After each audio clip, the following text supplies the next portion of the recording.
I'm talking with my good friend and collaborator on many worthwhile community projects, Steve Sparks. And Steve, my friend, how are you today? I'm good, and it's really great seeing you, Claire.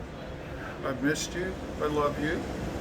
I love all the things that we've done in our community, and it makes me feel so proud. But I've been having a good rest.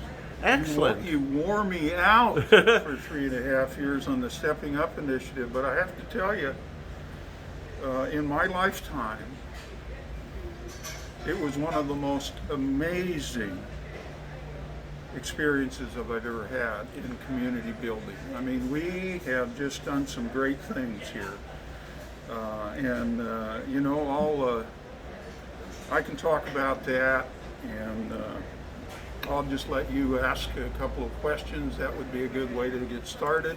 And we're at the coffee house here in Newport, and the coffee house has the best breakfast sandwich on the planet. So I'm going to have to agree with you on that point. So, yeah, Stepping Up, that was a great 3.5 year collaboration on an effort to really our part in a national effort to help steer people with mental illness and addictions issues away from the criminal justice system and into treatment and supportive services. But that has kind of led you in some related but maybe broader directions in terms of healthcare policy and healthcare transformation. And so I'd like to just give you a chance to talk about that, your perspectives on that, and how you've been focusing on that more recently. yes, well, actually, the roots of that is back to the Stepping Up initiative. I've always believed in a whole patient healthcare idea, and I didn't understand what that was until we started working together, and I saw how extremely valuable that was in terms of serving our most vulnerable population, the folks that can't get access to health care.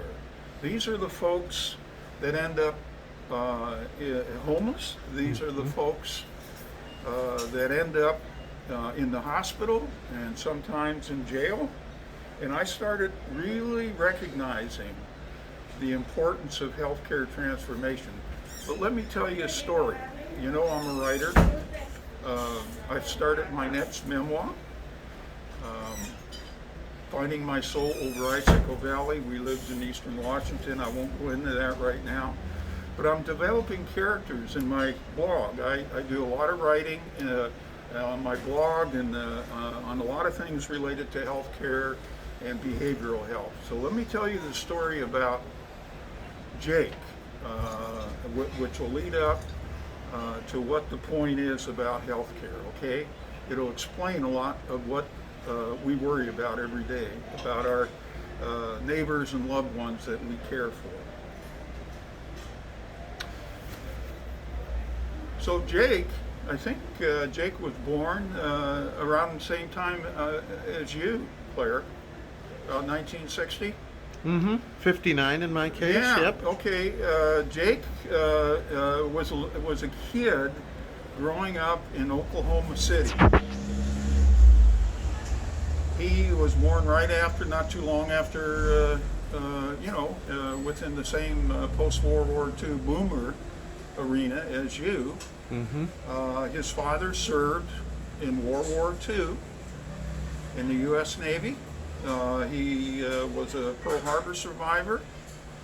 He was a chief boatswain's mate, and he served in all of World War II. And he came home. And Jake grew up in that kind of profoundly dysfunctional family. But Jake was resilient, and he really wanted to grow up and follow his father's footsteps. He really wanted to join the Navy. And when Jake was young, you'll remember 25 years ago, we had the Oklahoma City bombing. A supremacist terrorist blew up that building. I'll never forget it. It still triggers me to think about that.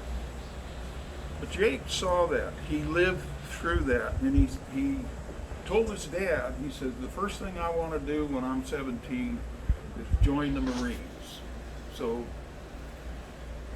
Jake joined the Marines right around 9/11.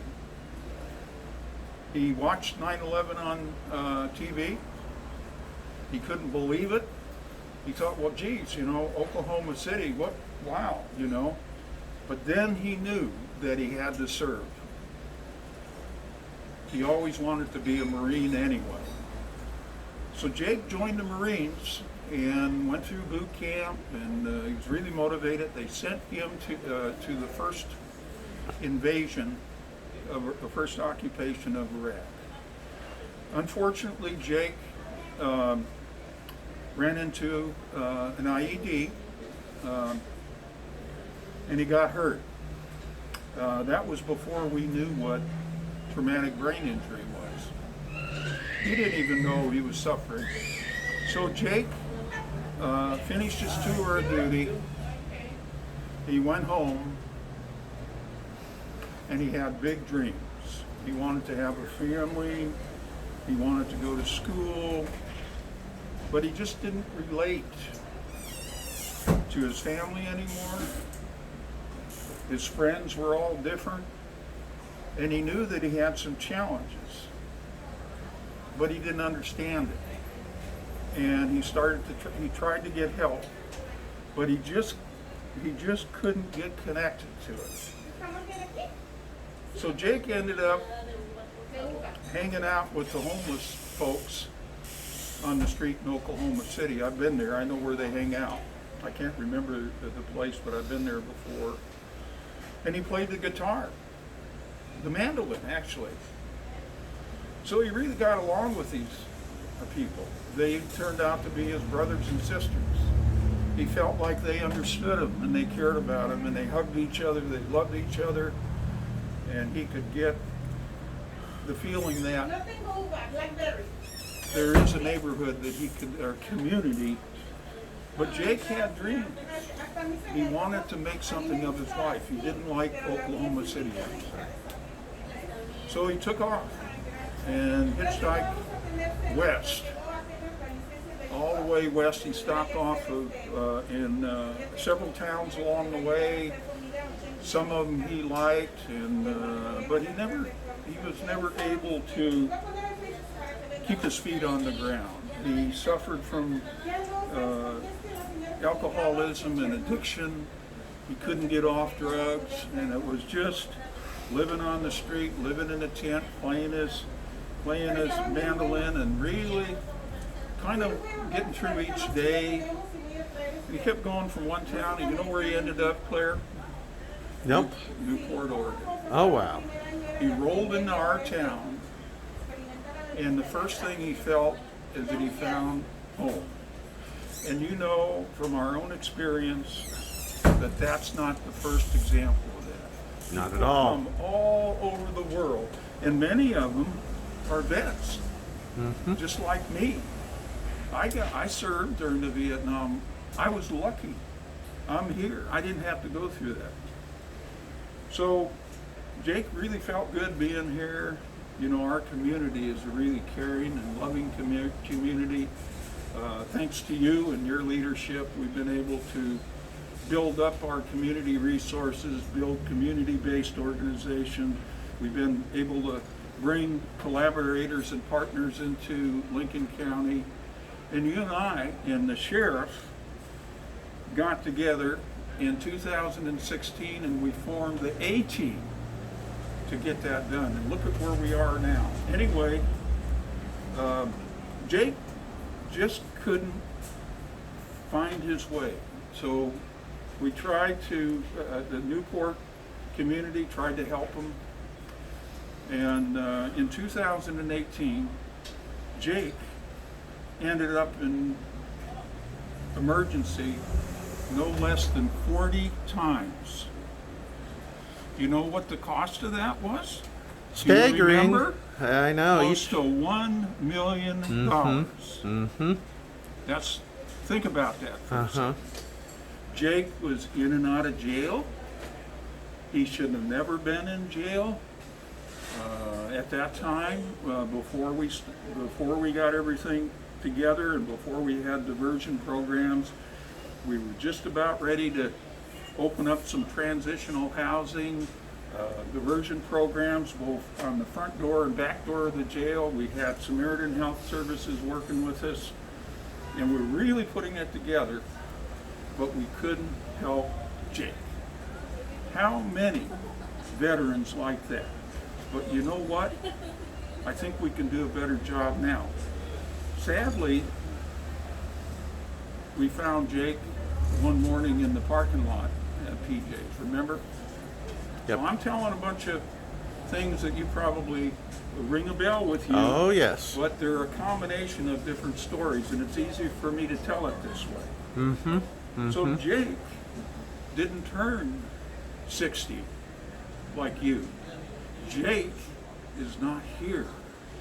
Jake was a hero.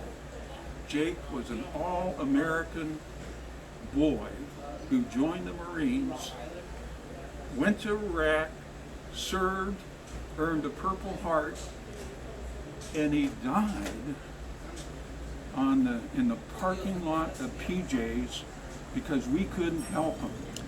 And that to me is very disturbing. It is a tragedy. It is a human tragedy. It is an individual tragedy. It is society's tragedy. So the bottom line here is that I've been able to reflect a lot during COVID. Mm-hmm. I've missed you, I've missed everybody, but it's given me an opportunity to really think about the root problem. Mm-hmm. So if you look at healthcare and what we're doing in Lincoln County, I think the model should be duplicated all around the country. And if we're not going, and I think it's happening, we know it's happening, but we're a little faster. Mm-hmm. Is that we need to look out to our most vulnerable community. We need to take care of them. We need to have shelter for them. We need to bring them in and feed them.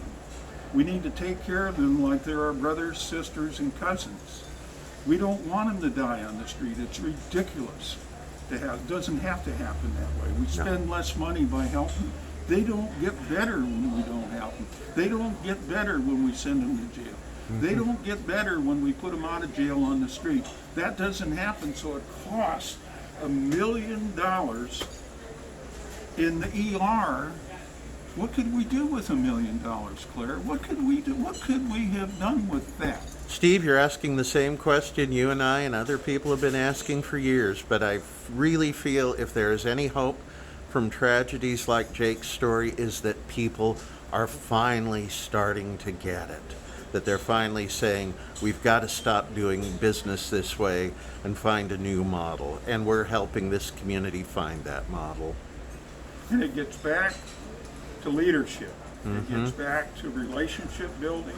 It gets back to having a county commissioner that leads, a county commissioner that empowers, a county commissioner that mentors people like me, a county commissioner that'll wake up at 3 o'clock in the morning and talk to Steve on the phone when he's stressed out. We need a county commissioner that has boots on the ground. We need a county commissioner that has an intimate relationship with the community. This community loves you like I love you. We need you. You have to be there. You have to win because we need you to get through this is so much bigger than the Stepping Up initiative, Claire, as you know, we talked about. Yep. But we can do it. We're positioned to do that, but we need your leadership. Well, thank you, Steve. And I'm working very hard to continue in office for the next 4 years. And I really feel like with the love, the support, the collaboration, and the love of folks like you, it's going to happen. Steve, it's been wonderful. I thank you and look forward to our chatting again soon.